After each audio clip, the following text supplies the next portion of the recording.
क्या आपने कभी भारत के 12 ज्योतिर्लिंगों की दिव्य और चमत्कारी कथाएं सुनी हैं? जहां श्राप वरदान बन गया, जहां एक पत्थर ने प्रलय से मंदिर बचा लिया और जहां भगवान स्वयं धरती फाड़कर प्रकट हुए। आज का ये वीडियो सिर्फ मंदिरों की सूची नहीं है, ये उन रहस्यमयी घटनाओं की यात्रा है जहां चंद्रमा का क्षय रुका, रावण का अहंकार टूट गया, पांडवों को मोक्ष का मार्ग मिला और समय खुद महाकाल के सामने झुक गया। इस वीडियो में आप जानेंगे 12 ज्योतिर्लिंगों के पीछे छिपी वो कथाएं जो किताबों में तो हैं, लेकिन बहुत कम लोग उन्हें सही अर्थों में समझते हैं। हर ज्योतिर्लिंग एक संदेश देता है, हर कथा आपकी आस्था को और गहरा करती है। कहा जाता है कि इन कथाओं को श्रद्धा से सुनने मात्र से मन शुद्ध होता है और अनगिनत पाप नष्ट हो जाते हैं। इसलिए वीडियो को अंत तक जरूर देखिए, क्योंकि हो सकता है इन्हीं कथाओं में आपके जीवन के प्रश्नों का उत्तर छिपा हो। अगर भगवान शिव की ये दिव्य कथाएं आपके मन को शांति देती हैं, तो इस वीडियो को लाइक जरूर करें और सभी शिव भक्त कमेंट में हर हर महादेव लिखकर अपनी भक्ति और श्रद्धा जरूर प्रकट करें। नमस्कार दोस्तों, गुजरात प्रांत के काठियावाड़ क्षेत्र में समुद्र तट के किनारे स्थित श्री सोमनाथ मंदिर विश्व भर में प्रसिद्ध है। यह पावन ज्योतिर्लिंग प्राचीन काल में प्रभास क्षेत्र के नाम से जाना जाता था। प्रभास क्षेत्र का नाम आते ही एक और स्मृति जागती है। यही वह पावन भूमि है जहां भगवान श्री कृष्ण ने अपनी देह लीला का अंत किया था। जरा नामक व्याध का बाण, जो एक साधारण घटना लगता है, वास्तव में एक युग के अंत का संकेत था। कहते हैं श्री कृष्ण के शरीर त्याग के बाद यह धरती और भी अधिक रहस्यमयी हो गई। उसी प्रभास क्षेत्र में समुद्र के किनारे भगवान शिव स्वयं ज्योतिर्लिंग रूप में प्रकट हुए। यह संयोग नहीं, बल्कि एक गहरी आध्यात्मिक कड़ी मानी जाती है। सोमनाथ ज्योतिर्लिंग की कथा हमें सीधा देवताओं के संसार में ले जाती है। दक्ष प्रजापति की 27 कन्याएं थीं, जिनका विवाह चंद्रदेव से हुआ, लेकिन चंद्रमा का प्रेम केवल एक पत्नी रोहिणी तक सीमित रह गया। यह पक्षपात बाकी कन्याओं के हृदय को घायल कर गया। उन्होंने अपने पिता दक्ष से शिकायत की। दक्ष ने चंद्रदेव को समझाने का बहुत प्रयास किया, लेकिन जब बात नहीं बनी तो क्रोध में आकर उन्होंने चंद्रमा को क्षय रोग का श्राप दे दिया। श्राप का प्रभाव तुरंत दिखने लगा। चंद्रदेव की कलाएं क्षीण होने लगी, पृथ्वी पर शीतलता और रस का अभाव होने लगा, फसलें सूखने लगी, जीव जंतु व्याकुल हो उठे, चारों ओर त्राही त्राही मच गई। स्वयं चंद्रदेव गहरे दुख और पश्चाताप में डूब गए। तब देवताओं और ऋषियों ने मिलकर ब्रह्मा जी से मार्गदर्शन मांगा। ब्रह्मा जी ने उन्हें प्रभास क्षेत्र में मृत्युंजय भगवान शिव की उपासना करने की सलाह दी। चंद्रदेव ने प्रभास में घोर तपस्या की। कहा जाता है कि उन्होंने 10 करोड़ बार महामृत्युंजय मंत्र का जाप किया। उनकी भक्ति और तपस्या से प्रसन्न होकर भगवान शिव प्रकट हुए। शिव ने चंद्रमा को अमृतत्व का वरदान दिया, लेकिन साथ ही दक्ष के श्राप की मर्यादा भी रखी। उन्होंने कहा कि कृष्ण पक्ष में चंद्रमा की कलाएं घटेंगी और शुक्ल पक्ष में फिर बढ़ेंगी। इसी से अमावस्या और पूर्णिमा का चक्र बना। श्राप से मुक्त होकर चंद्रदेव ने भगवान शिव से एक विनती की,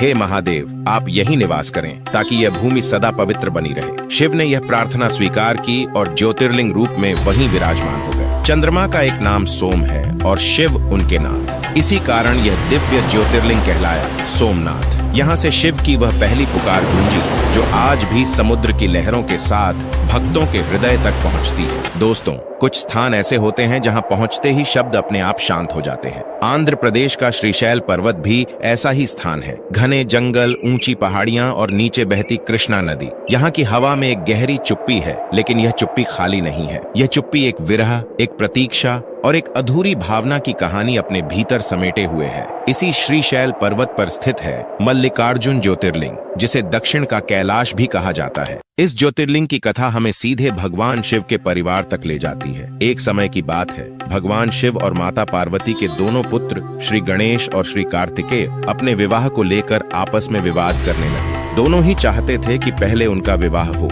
माता पिता के लिए यह निर्णय कठिन था, इसलिए उन्होंने एक शर्त रखी। कहा गया कि जो पहले पूरी पृथ्वी की परिक्रमा करके लौट आएगा, उसी का विवाह पहले होगा। माता पिता की बात सुनते ही कार्तिकेय स्वामी अपने वाहन मोर पर सवार होकर तुरंत पृथ्वी की परिक्रमा के लिए निकल पड़े। वे तेज थे, युवा थे और आत्मविश्वास से भरे हुए थे। वहीं दूसरी ओर गणेश जी के सामने एक बड़ी समस्या थी। उनका शरीर स्थूल था और वाहन एक छोटा सा चूहा। भला वे कार्तिकेय की गति से पृथ्वी की परिक्रमा कैसे कर पाते? लेकिन गणेश जी ने अपनी बुद्धि से वह कर दिखाया जो बल से संभव नहीं था। गणेश जी ने माता पार्वती और भगवान शिव की विधिवत पूजा की और फिर उनकी 7 परिक्रमा कर ली। उन्होंने विनम्र भाव से कहा, मेरे लिए आप दोनों ही संपूर्ण ब्रह्मांड हैं। आपकी परिक्रमा करना ही पूरी पृथ्वी की परिक्रमा के समान है। यह उत्तर न केवल भावनात्मक था, बल्कि शास्त्रों के अनुसार भी पूर्ण रूप से सही था। माता पिता ने गणेश जी को विजेता घोषित कर दिया। जब कार्तिकेय स्वामी पृथ्वी की परिक्रमा करके लौटे और उन्हें यह ज्ञात हुआ कि गणेश जी का विवाह पहले तय हो चुका है, तो उनके हृदय में गहरा आघात पहुंचा। वे स्वयं को ठगा हुआ महसूस करने लगे।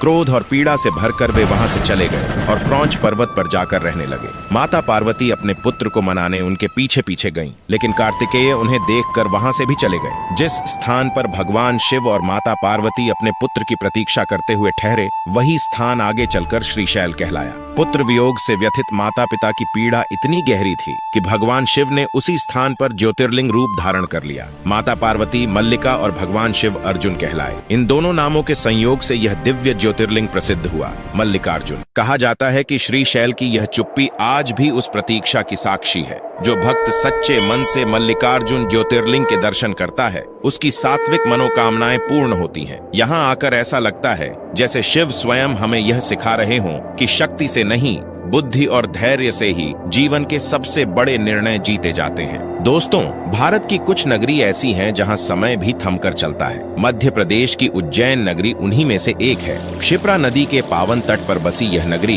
प्राचीन काल में अवंतिकापुरी के नाम से जानी जाती थी। इसे सप्तपुरियों में गिना जाता है, यानी वे 7 नगरियां जहां मृत्यु भी मोक्ष का द्वार बन जाती है। उज्जैन केवल एक शहर नहीं, बल्कि काल और चेतना के मिलन की भूमि है, और इसी भूमि पर विराजमान है भगवान शिव अपने सबसे उग्र और रहस्यमय स्वरूप में, महाकाल। कहते हैं एक समय अवंतिकापुरी में एक अत्यंत विद्वान और तपस्वी ब्राह्मण निवास करते थे। वे वेदों के झांता थे और दिन रात शिव भक्ति में लीन रहते थे। उसी काल में दूषण नामक एक भयानक असुर ने अवंतिका पर आक्रमण कर दिया। ब्रह्मा से प्राप्त वरदान के कारण उसका आतंक चारों दिशाओं में फैल चुका था। वह धर्म, यज्ञ, तप और पूजा से घृणा करता था। जहां भी उसे किसी साधना या मंत्रोच्चार की ध्वनि सुनाई देती, वह वहां पहुंचकर विध्वंस मचा देता। एक दिन वही असुर उस ब्राह्मण की तपस्या भंग करने आ पहुंचा। भय से कांपते हुए भी ब्राह्मण ने अपनी साधना नहीं छोड़ी। जब अत्याचार अपनी सीमा पार करने लगा, तब उस ब्राह्मण की करुण पुकार सीधे भगवान शिव तक पहुंची। कहते हैं उसी क्षण धरती कांप उठी और आकाश गर्जना करने लगा। भगवान शिव स्वयं अवंतिका में प्रकट हुए। उनका स्वरूप अत्यंत उग्र था।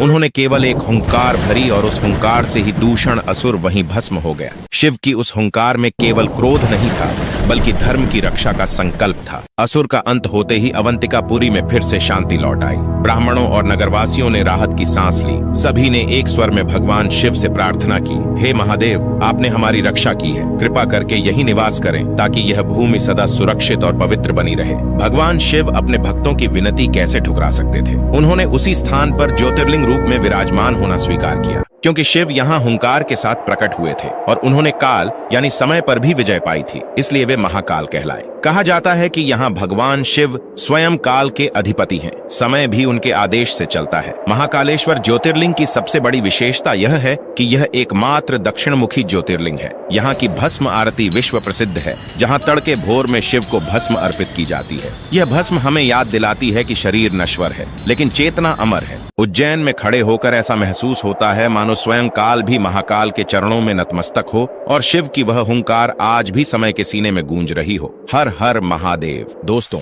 भारत में कुछ नदियां केवल जलधाराएं नहीं होती, वे स्वयं साधना की जीवित धारा होती हैं। मां नर्मदा ऐसी ही नदी है। मध्य प्रदेश की पावन भूमि पर जब नर्मदा बहती हुई अचानक 2 धाराओं में विभक्त हो जाती है, तब उनके बीच एक अद्भुत द्वीप का निर्माण होता है। यह द्वीप ऊपर से देखने पर बिल्कुल ओम के आकार का प्रतीत होता है। इसी कारण इस स्थान का नाम पड़ा ओंकारेश्वर। यहाँ हर श्वास के साथ मानो ओंकार की ध्वनि गूंजती रहती है। इस पवित्र द्वीप को मांधाता पर्वत या शिवपुरी भी कहा जाता है। कहा जाता है कि प्राचीन काल में इक्ष्वाकु वंश के महान राजा मांधाता ने इसी पर्वत पर कठोर तपस्या की थी। उन्होंने राजसुख का त्याग कर भगवान शिव को प्रसन्न करने के लिए वर्षों तक साधना की। उनकी भक्ति से प्रसन्न होकर भगवान शिव यहाँ प्रकट हुए और उन्हें मनोवांछित वरदान प्रदान किया। तभी से यह पर्वत मांधाता पर्वत कहलाने लगा और शिव की उपस्थिति से यह भूमि और भी दिव्य हो गई। ओंकारेश्वर ज्योतिर्लिंग से जुड़ी एक और रहस्यमयी कथा विंध्य पर्वत से संबंधित है। कहा जाता है कि विंध्याचल पर्वत ने भी भगवान शिव को प्रसन्न करने के लिए 6 महीने तक पार्थिव शिवलिंग बनाकर कठोर उपासना की। उसकी तपस्या से प्रसन्न होकर भगवान शिव वहां प्रकट हुए। उस समय अनेक ऋषि मुनि और देवगण भी वहां उपस्थित थे। सभी की प्रार्थना पर भगवान शिव ने स्वयं को दो भागों में विभक्त किया। इन दो स्वरूपों में एक को ओंकारेश्वर और दूसरे को ममलेश्वर कहा गया। ओंकारेश्वर नर्मदा के उत्तर तट पर स्थित है, जबकि ममलेश्वर दक्षिण तट पर। भले ही दोनों मंदिर अलग अलग स्थानों पर हैं, लेकिन शास्त्रों में इन दोनों को एक ही ज्योतिर्लिंग माना गया है। कहा जाता है कि जब तक भक्त दोनों के दर्शन नहीं करता, तब तक ओंकारेश्वर की तीर्थ यात्रा पूर्ण नहीं मानी जाती। ओंकारेश्वर की सबसे रहस्यमयी विशेषता यहाँ होने वाली गुप्त आरती है। प्रतिदिन एक विशेष समय पर जब मंदिर के गर्भगृह के द्वार बंद कर दिए जाते हैं, तब केवल पुजारी ही अंदर प्रवेश करते हैं। उस समय शिव की आरती ऐसे होती है जिसे कोई सामान्य भक्त नहीं देख सकता। यह गुप्त आरती मानो यह संकेत देती है कि शिव का एक रूप ऐसा भी है जो केवल अनुभूति में जाना जा सकता है, दृष्टि से नहीं। नर्मदा स्नान, ओंकारेश्वर और ममलेश्वर के दर्शन के साथ भक्त को विशेष पुण्य की प्राप्ति होती है। यहाँ खड़े होकर ऐसा लगता है जैसे नर्मदा की दोनों धाराएं जीवन के दो मार्ग हों, ज्ञान और भक्ति, और उनके बीच ओंकारेश्वर शिव स्वयं उस संतुलन का प्रतीक है जो हमें सिखाता है कि सृष्टि का मूल स्वर ओम है और उसी में सब कुछ समाया हुआ है। दोस्तों, हिमालय की ऊंची चोटियों के बीच कुछ स्थान ऐसे हैं जहां पहुंचकर शब्द अपने आप मौन हो जाते हैं। केदारनाथ ऐसा ही एक स्थान है। चारों ओर बर्फ से ढके पहाड़, ठंडी हवाएं और मंदाकिनी नदी का शांत प्रवाह। यहाँ न कोई शोर है, न कोई जल्दबाजी। ऐसा लगता है जैसे समय भी यहाँ आकर ठहर जाता हो। केदारनाथ का यह मौन केवल सन्नाटा नहीं है, बल्कि तप, पश्चाताप और करुणा से भरी एक गहरी अनुभूति है। कहा जाता है कि केदारनाथ समुद्र तल से लगभग 12,000 फीट की ऊंचाई पर स्थित है। साल के अधिकांश समय यह क्षेत्र बर्फ से ढका रहता है और मंदिर केवल कुछ महीनों के लिए ही खुलता है। इतनी कठिन परिस्थितियों के बावजूद भक्त यहाँ दूर दूर से आते हैं, क्योंकि उन्हें विश्वास है कि शिव यहाँ स्वयं उपस्थित है। इस स्थान की कठिन यात्रा मानो भक्त के अहंकार को धीरे धीरे गलाकर उसे विनम्र बना देती है। केदारनाथ की कथा सीधे महाभारत काल से जुड़ी हुई है। कौरवों के वध के बाद पांडव अपने कर्मों से व्यथित थे। उन्हें लगता था कि युद्ध जीतने के बावजूद उन्होंने भारी पाप किया है। इस पाप से मुक्ति पाने के लिए वे भगवान शिव से क्षमा मांगना चाहते थे, लेकिन भगवान शिव उनसे रुष्ट थे और उनसे मिलने से बच रहे थे। वे हिमालय की ओर चले गए और गुप्तेश्वर क्षेत्र में नंदी बैल का रूप धारण कर लिया। पांडवों ने जब एक अनोखे बैल को देखा तो भीम ने उसे पहचान लिया। जैसे ही भीम ने बैल को पकड़ने की कोशिश की, शिव धरती में समाने लगे। भीम ने उनकी पूंछ पकड़ ली, लेकिन शिव अलग अलग स्थानों पर प्रकट हो गए। केदारनाथ में उनका पीठ का ऊपरी भाग प्रकट हुआ। अन्य स्थानों पर उनके भुजाएं, मुख, नाभि और जटाएं प्रकट हुई। इन्हीं स्थानों को पंच केदार कहा जाता है। पांडवों ने इन सभी स्थानों पर शिव की पूजा की और मंदिरों का निर्माण कराया। तब जाकर भगवान शिव ने उन्हें क्षमा प्रदान की। कहा जाता है कि केदारनाथ में शिव त्रिकोण रूप में सदा के लिए निवास करने का वचन देते हैं। यही कारण है कि केदारनाथ को मोक्ष प्रदान करने वाला अत्यंत शक्तिशाली ज्योतिर्लिंग माना जाता है। आधुनिक समय में भी केदारनाथ ने अपनी दिव्यता का परिचय दिया। वर्ष 2013 की भयानक बाढ़ में पूरा क्षेत्र तबाह हो गया, लेकिन केदारनाथ मंदिर अडिग खड़ा रहा। एक विशाल पत्थर मंदिर के पीछे आकर रुक गया, जिससे जलधारा दो भागों में बंट गई और मंदिर सुरक्षित बच गया। आज इस पत्थर को भीमशिला कहा जाता है। यह घटना भक्तों के लिए किसी चमत्कार से कम नहीं। केदारनाथ में खड़े होकर ऐसा लगता है जैसे शिव हमें बिना शब्दों के बहुत कुछ समझा रहे हों। उनका मौन हमें सिखाता है कि सच्ची शक्ति शोर में नहीं, बल्कि स्थिरता और धैर्य में होती है। हिमालय की गोद में बैठा यह शिव हमें याद दिलाता है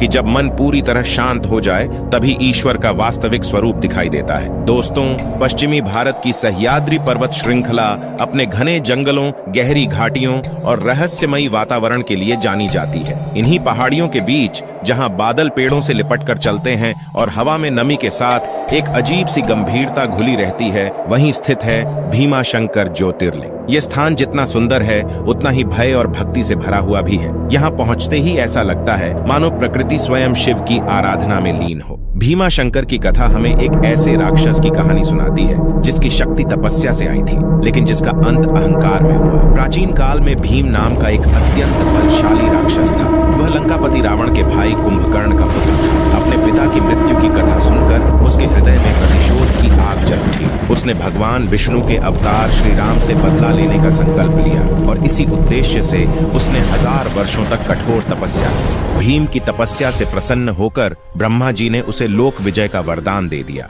वरदान मिलते ही भीम का स्वभाव बदल गया। उसने देवताओं पर आक्रमण कर दिया और इंद्र सहित सभी देवों को देवलोक से निकाल दिया। पृथ्वी पर भी उसका आतंक फैल गया। उसने कामरूप प्रदेश के परम शिव भक्त राजा को उनके मंत्रियों और सेवकों सहित बंदी बना लिया। धर्म, यज्ञ, पूजा और वेद पाठ पूरी तरह से रुक गए। चारों ओर भय और अंधकार छा गया। जब अत्याचार असहनीय हो गए तब ऋषि मुनि और देवगण भगवान शिव की शरण में पहुंचे। उनकी करुण पुकार सुनकर महादेव ने उन्हें आश्वासन दिया कि वे शीघ्र ही उस राक्षस का अंत करेंगे। उसी समय बंदी बनाए गए शिव भक्त राजा एक पार्थिव शिवलिंग बनाकर उसकी पूजा कर रहे थे। जब राक्षस भीम ने यह देखा तो क्रोध में आकर उसने अपनी तलवार से उस शिवलिंग पर प्रहार कर दिया। लेकिन जैसे ही तलवार शिवलिंग के समीप पहुंची उसी क्षण उस लिंग से स्वयं भगवान शिव प्रकट हो गए। उनका स्वरूप अत्यंत उग्र था। उन्होंने केवल एक हुंकार भरी और उस हुंकार से ही राक्षस भीम जलकर भस्म हो गया। सह्याद्री की घाटियों में वह हुंकार गूंज उठी और आतंक का अंत हो गया। देवताओं और ऋषियों ने राहत की सांस ली। सभी ने एक स्वर में भगवान शिव से प्रार्थना की कि वे लोक कल्याण के लिए यहीं निवास करें। शिव ने भक्तों की प्रार्थना स्वीकार की और उसी स्थान पर ज्योतिर्लिंग रूप में स्थिर हो गए। राक्षस भीम के संहार के कारण यह ज्योतिर्लिंग भीमाशंकर कहलाया। माना जाता है कि इस ज्योतिर्लिंग के दर्शन से भय, रोग और मानसिक कष्ट दूर होते हैं। आज भी जब सह्याद्री की घाटियों में बादल गरजते हैं और जंगलों में गूंजती हवा सुनाई देती है तो ऐसा लगता है मानो शिव की वही प्राचीन हुंकार अब भी इस क्षेत्र की रक्षा कर रही हो। भीमाशंकर हमें यह सिखाता है कि तपस्या से मिली शक्ति यदि भक्ति से जुड़ी न हो तो वह विनाश का कारण बन जाती है और अंततः सत्य और शिव ही विजयी होते हैं। दोस्तों, भारत में एक नगर ऐसा है जहां जीवन और मृत्यु आमने सामने खड़े होकर भी एक दूसरे से भयभीत नहीं होते। यह नगर है काशी, जिसे बनारस और वाराणसी के नाम से भी जाना जाता है। गंगा के पावन तट पर बसी यह नगरी केवल ईंट पत्थरों से बना शहर नहीं बल्कि एक जीवित चेतना है। कहते हैं काशी वह स्थान है जहां स्वयं भगवान शिव निवास करते हैं और जहां मृत्यु भी मोक्ष का द्वार बन जाती है। काशी की गलियों में चलते हुए ऐसा लगता है जैसे हर मोड़ पर कोई कथा खड़ी हो। कहीं मंत्रोच्चार की ध्वनि है, कहीं श्मशान की अग्नि जल रही है, मणिकर्णिका घाट पर जलती चिताएं और कुछ ही दूरी पर आरती की घंटियां। यह विरोधाभास ही काशी की पहचान है। यहाँ मृत्यु को अंत नहीं बल्कि एक नई यात्रा की शुरुआत माना जाता है। यही कारण है कि लोग यहाँ अंतिम सांस लेने की कामना करते हैं। काशी विश्वनाथ ज्योतिर्लिंग की उत्पत्ति की कथा हमें सृष्टि के प्रारंभ तक ले जाती है। एक समय ब्रह्मा और विष्णु के बीच यह विवाद हुआ कि सृष्टि में सर्वोच्च कौन है। दोनों अपने अपने अहंकार में उलझे थे। तभी भगवान शिव ने उनकी परीक्षा लेने के लिए एक अनंत ज्योति स्तंभ के रूप में प्रकट होकर कहा कि जो इस स्तंभ के अंत को खोज लेगा वही श्रेष्ठ होगा। विष्णु ने वराह रूप लेकर नीचे की ओर जाना शुरू किया जबकि ब्रह्मा ऊपर की ओर उड़ चले। बहुत समय तक खोज के बाद विष्णु को स्तंभ का अंत नहीं मिला और उन्होंने सत्य स्वीकार कर लिया। वहीं ब्रह्मा ने अहंकार में आकर झूठ बोला और एक फूल को साक्षी बना दिया। यह असत्य शिव को स्वीकार नहीं था। वे भैरव रूप में प्रकट हुए, ब्रह्मा के 5वें सिर को काट दिया और उन्हें शाप दिया कि पृथ्वी पर उनकी पूजा नहीं होगी। विष्णु को सत्यनिष्ठा के कारण सम्मान प्राप्त हुआ। कहा जाता है कि जिस स्थान पर वह दिव्य ज्योति स्तंभ पृथ्वी पर स्थिर हुआ वहीं आगे चलकर काशी विश्वनाथ कहलाया। यहाँ शिव को विश्वनाथ यानी पूरे ब्रह्मांड के स्वामी के रूप में पूजा जाता है। यह ज्योतिर्लिंग इसलिए भी विशेष है क्योंकि यहाँ शिव स्वयं मोक्षदाता है। मान्यता है कि जो प्राणी काशी में प्राण त्याग करता है उसके कान में शिव स्वयं तारक मंत्र का उपदेश देते हैं। काशी केवल हिंदुओं के लिए ही नहीं बल्कि अनेक परंपराओं के लिए भी महत्वपूर्ण रही है। यही वह भूमि है जहां बुद्ध ने पास के सारनाथ में अपना पहला उपदेश दिया था और जहां योग और आयुर्वेद की परंपराएं फली फूली। फिर भी काशी का हृदय हमेशा शिव में ही धड़कता रहा। काशी में खड़े होकर यह अनुभव होता है कि यहाँ जीवन और मृत्यु दोनों ही शिव की लीलाएं हैं। यहाँ भय नहीं, स्वीकार है। यही कारण है कि काशी को कहा गया वह स्थान जहां मृत्यु भी मोक्ष बन जाती है और जहां हर अंत एक नई शुरुआत का संकेत होता है। दोस्तों, महाराष्ट्र की पावन भूमि पर ब्रह्मगिरी नामक एक पर्वत है जहां हवा में तपस्या की गंध और मौन में मंत्रों की गूंज महसूस होती है। यही वह स्थान है जहां से गोदावरी नदी का उद्गम होता है और जहां त्र्यंबकेश्वर ज्योतिर्लिंग स्थित है। यह स्थान केवल एक तीर्थ नहीं बल्कि धैर्य, परीक्षा और करुणा की एक गहरी कथा का साक्षी है। यहाँ शिव केवल संहारक नहीं बल्कि धर्म की मर्यादा रखने वाले न्यायप्रिय देवता के रूप में प्रकट होते हैं। कहा जाता है कि प्राचीन काल में ब्रह्मगिरी पर्वत पर महर्षि गौतम का आश्रम था। वे अपनी पत्नी अहिल्या के साथ तप और सेवा का जीवन जीते थे। एक समय इस क्षेत्र में भयानक अकाल पड़ा। न वर्षा हुई, न अन्न उगा। लोग और पशु पक्षी पलायन करने लगे। तब महर्षि गौतम ने लोक कल्याण के लिए जल देवता वरुण की घोर तपस्या की। उनकी तपस्या से प्रसन्न होकर वरुण देव ने उन्हें एक ऐसा कुंड प्रदान किया जिसमें जल कभी समाप्त नहीं होता था। इस जल से गौतम ऋषि ने सभी प्राणियों की सहायता की। गौतम ऋषि की बढ़ती कीर्ति और पुण्य से कुछ अन्य ऋषि ईर्ष्या करने लगे। उन्होंने गौतम को नीचा दिखाने के लिए भगवान गणेश की आराधना की और उनसे सहायता मांगी। गणेश जी ने उन्हें समझाने का प्रयास किया, लेकिन जब वे नहीं माने तो विवश होकर उन्होंने एक दुर्बल गाय का रूप धारण किया और गौतम ऋषि के आश्रम में पहुंचे। करुणावश गौतम ऋषि ने उस गाय को चारा दिया, लेकिन चारा खाते ही गाय ने प्राण त्याग दिया। तुरंत ही अन्य ऋषि वहां पहुंचे और गौतम ऋषि पर गोहत्या का आरोप लगाया। इस आरोप से व्यथित गौतम ऋषि ने स्वयं को दोषी मानते हुए प्रायश्चित का मार्ग चुना। उन्होंने उसी ब्रह्मगिरी पर्वत पर भगवान शिव की कठोर तपस्या आरंभ की। उनकी भक्ति और पश्चाताप से प्रसन्न होकर भगवान शिव प्रकट हुए और उनसे वर मांगने को कहा। गौतम ऋषि ने विनम्रता से कहा कि वे अपने ऊपर लगे गोहत्या के पाप से मुक्त होना चाहते हैं और इसके लिए गंगा जल से स्नान की कामना करते हैं। शिव ने उनकी प्रार्थना स्वीकार कर ली और गंगा को ब्रह्मगिरी पर्वत पर अवतरित किया। लेकिन कहा जाता है कि गंगा माता बार बार वहां से अदृश्य हो जाती थी, क्योंकि वे अकेले उस स्थान पर नहीं रहना चाहती थी। तब गंगा माता ने भगवान शिव से प्रार्थना की कि वे भी वहीं निवास करें। भक्तों की भावना को समझते हुए भगवान शिव ने उसी स्थान पर ज्योतिर्लिंग रूप में प्रकट होकर स्थायी निवास स्वीकार किया। 3 मुखों वाले इस शिवलिंग को ब्रह्मा, विष्णु और महेश का प्रतीक माना गया और यही ज्योतिर्लिंग त्र्यंबकेश्वर कहलाया। त्र्यंबकेश्वर हमें यह सिखाता है कि सच्चा प्रायश्चित अहंकार छोड़ने से शुरू होता है। यहाँ गंगा का अवतरण केवल जल का आगमन नहीं, बल्कि करुणा और न्याय के संतुलन का प्रतीक है। ब्रह्मगिरी की इस पवित्र भूमि पर आज भी ऐसा लगता है जैसे शिव और गंगा मिलकर मनुष्य को धैर्य, सत्य और भक्ति का मार्ग दिखा रहे हों। दोस्तों, अब हम उन ज्योतिर्लिंगों की ओर बढ़ते हैं जहाँ भक्ति, छल, करुणा और प्रायश्चित की कहानियां एक साथ जुड़ी हुई हैं। ये कथाएं हमें यह समझाती हैं कि शिव केवल तप से नहीं, बल्कि सच्चे भाव से प्रसन्न होते हैं। वैद्यनाथ, नागेश्वर और रामेश्वरम तीनों स्थान अलग अलग दिशाओं में हैं, लेकिन तीनों की आत्मा एक ही है, करुणा और मुक्ति। सबसे पहले बात करते हैं वैद्यनाथ ज्योतिर्लिंग की, जो झारखंड के देवघर में स्थित है। इसकी कथा रावण से जुड़ी है। रावण ने भगवान शिव को प्रसन्न करने के लिए